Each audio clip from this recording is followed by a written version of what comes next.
Hello दोस्तों, फिर से हाजिर हूँ एक और इम्पोर्टेंट वीडियो के साथ। इस वीडियो में हम क्लास 12 रसायन विज्ञान के सभी महत्वपूर्ण नियम तैयार करने वाले हैं जो कि 8 मार्च को गारंटी से आपके पेपर में आएंगे। यानी एक ना एक नियम आपको ज़रूर देखने को मिल जाएगा।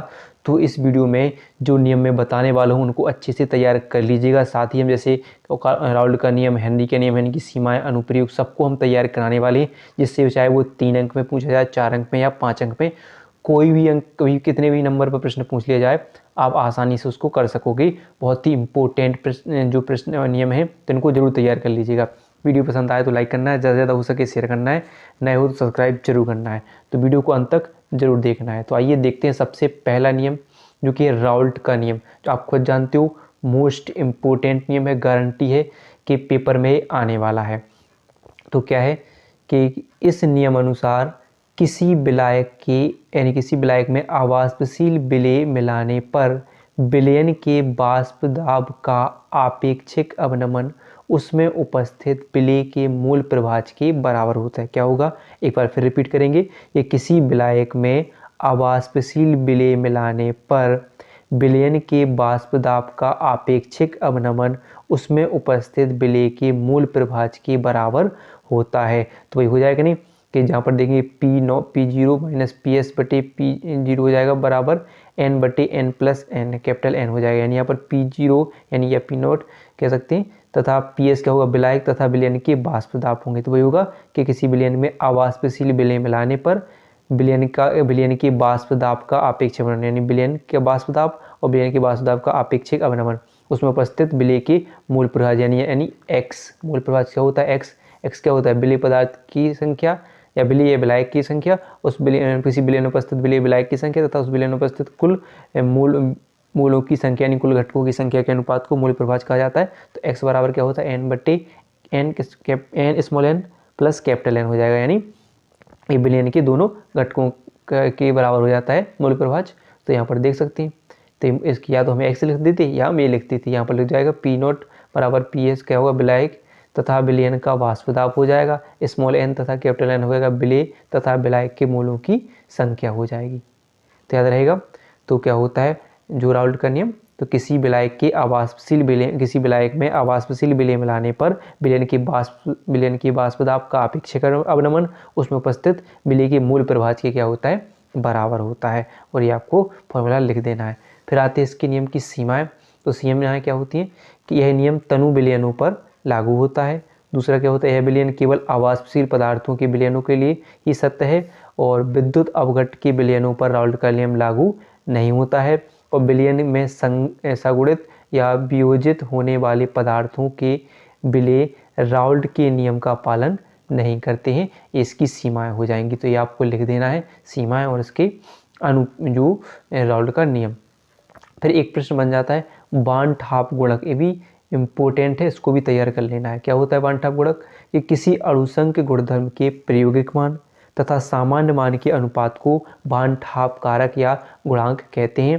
जैसे I से प्रदर्शित करते हैं, यानी किसी अणु क्या हो जाएगा, बान ठाप गुणांक बराबर किसी अणुसंघ के गुणधर्म का प्रायोगिक मान तथा उसी अणुसंघ गुणधर्म का सामान्य मान के अनुपात को क्या कहा जाता है, बान ठाप गुणक कहा जाता है। तो ये आप उसको लिख दोगे। तो ये दोनों हो जाएंगे, राउल्ट का नियम और बान ठाप गुणांक।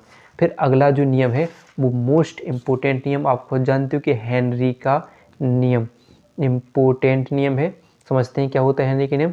तो इस नियम के अनुसार स्थिर ताप पर क्या होगा, स्थिर ताप पर किसी गैस की द्रव में विलेयता, किसी गैस की द्रव में विलेयता गैस के दाब के क्या होती है, समानुपाती होती है। क्या हो जाएगी, फिर से रिपीट करेंगे कि स्थिर ताप पर किसी गैस की द्रव में विलेयता गैस के दाब के समानुपाती होती है। यानी M समानुपाती P हो जाता है। यानी M क्या होगा, कुछ घुली हुई गैस की मात्रा होती है और वो किसके समानुपाती होती है, उस पर लगेगा है दाब की, यानी P के समानुपाती होते। चिन्ह हटाएंगे तो M बराबर K आ जाएगा। K क्या हो यहाँ पर, K समानुपातिक नियतांक जिसे हम हेनरी नियतांक कहते हैं, और P हो जाएगा साम्य पर गैस दाब हो जाता है। तो ये आप लिख देना हेनरी के नियम में। फिर आती है इसकी सीमाएं। तो सीमाएं क्या होती हैं, यह तनु विलयन पर लागू होता है।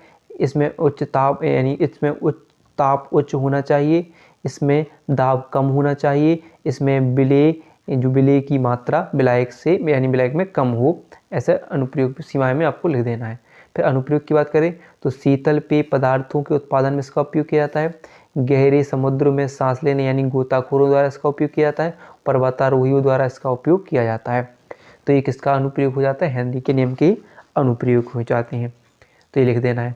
फिर देखिए अगला नियम है जो भी मोस्ट इम्पोर्टेंट नियम है, इसको भी तैयार करना है। तो आप खुद जानते हो कोलराउस का नियम। तो कोलराउस नियम क्या कहता है कि इस नियम के अनुसार स्थिर विद्युत अपघट्ट की अनंत तनुता पर मूलर चालकता यानी जो लैम्डा एम या फिर कह सकते हैं लैम्डा एम मूलर चालकता, ठीक है, उसके धनायनों तथा ऋणायनों की अनंत तनुता पर मूलर चालकताओं का कुल योग होती है। तो क्या हो जाएगी? किसी विद्युत अपघट्ट की अनंत तनुता पर, तो विद्युत अपघट्ट की अनंत तनुता पर मूलर चालकता क्या होगी? लैम्डा एम अनंत तनुता पर। वो अलग अलग धनायन और ऋणायन की अनंत तनुता पर मूलर चालकताओं के योग के क्या हो जाती है? बराबर हो जाती है।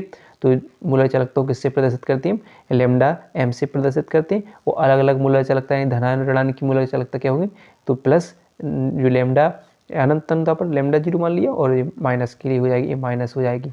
तो इनका योग किसके बराबर होता है? मूलर चालकता यानी विद्युत अपघट्ट की अनंत तनुता पर मूलर चालकता के योग के बराबर हो जाती है। तो ये होता है कोलराउस का नियम। फिर कोलराउस के नियम के अनुप्रयोग की बात करें तो इस नियम की सहायता से दुर्बल विद्युत अपघट्ट की अनंत तनुता पर मूलर चालकता ज्ञात की जा सकती है। जैसे यहाँ पर देखिए उदाहरण के लिए बताया है कि एसिटिक अम्ल यानी CH3COO जैसे दुर्बल विद्युत अपघट्ट की अनंत तनुता पर मूलर चालकता प्रबल विद्युत अपघट्ट जैसे HCl CH3COO Na यानी सोडियम एसिटेट हो जाएगा और NaCl यानी सोडियम क्लोराइड के विलयन की अनंत तनुता पर मूलर चालकताओं से परिकलित की जा सकती है। कैसे? तो आइए देखते हैं कैसे।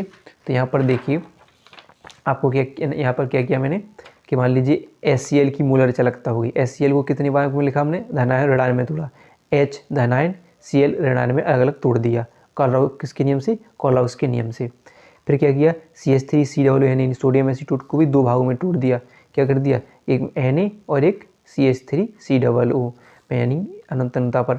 इसको X माना, इसको Y माना, इसको Z मान लेते हैं NaCl को। इसको भी Na और Cl में अलग अलग तोड़ दिया, अनंत तनुता पर दो भागों में तोड़ दिया। अब हमने मान लिया कि मान लीजिए CH3 में एसिटिक अम्ल की अनंत मूलर चालकता निकालनी थी। तो हमने मान लिया कि इसकी चालकता क्या होगी? X + Y - Z होगी। तो जो हमने मान बनाए हैं X, Y और Z के यानी ये वाले मान हैं वो यहाँ पर हम रख देते हैं। X की जगह X का मान, Y की जगह Y की मान और माइनस Z की जगह Z का मान। फिर देखेंगे तो आपको जो दिख रहे हो कि इसे Cl यहाँ पर किसका है? प्लस का है और यहाँ पर Cl देखो इस माइनस का अंदर मल्टीप्लाई हुआ तो माइनस कट जाएगा। फिर देखिए यहाँ पर Na किसका है? प्लस का है और यहाँ पर यानी क्या हो जाएगा? माइनस का। बचा क्या है आपका? H प्लस बचा और CH3COOH मिला। यानी अगर हम CH3COOH को तोड़ेंगे तो H क्या आ जाएगा? प्लस में और CH3COOH क्या हो जाएगा? माइनस में। तो किसकी मूलर चालकता ज्ञात हो गई? एसिटिक अम्ल यानी दुर्बल विद्युत अपघट्ट की मूलर चालकता ज्ञात के लिए। तो इसका अनुप्रयोग हो जाएगा, ऐसा आपको पेपर में लिखना होगा। फिर देखिए अगला नियम है फैराडे के नियम, यानी फैराडे के विद्युत अपघटन के नियम आएंगे तो दोनों नियम आपको पढ़ना है, इंपॉर्टेंट है। तो प्रथम नियम क्या कहता है कि इस नियम के अनुसार विद्युत अपघट्ट के प्रत्येक इलेक्ट्रोड पर यानी विद्युत अपघटन के प्रत्येक इलेक्ट्रोड पर मुक्त होने वाले पदार्थ की मात्रा विलयन में प्रवाहित होने वाली विद्युत धारा के परिणाम के अनुपात में होती है।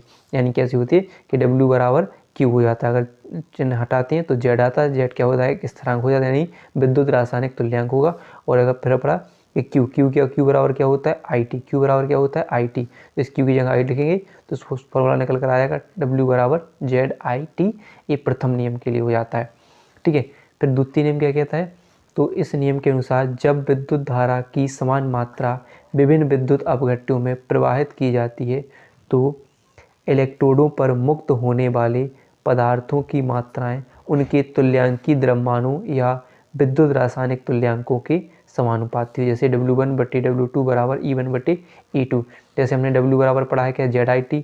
तो यहाँ पर W1 इसको मानते हैं W1 को Z1IT और Z2IT बराबर E1/E2। तो क्या निकल कर आ जाएगा?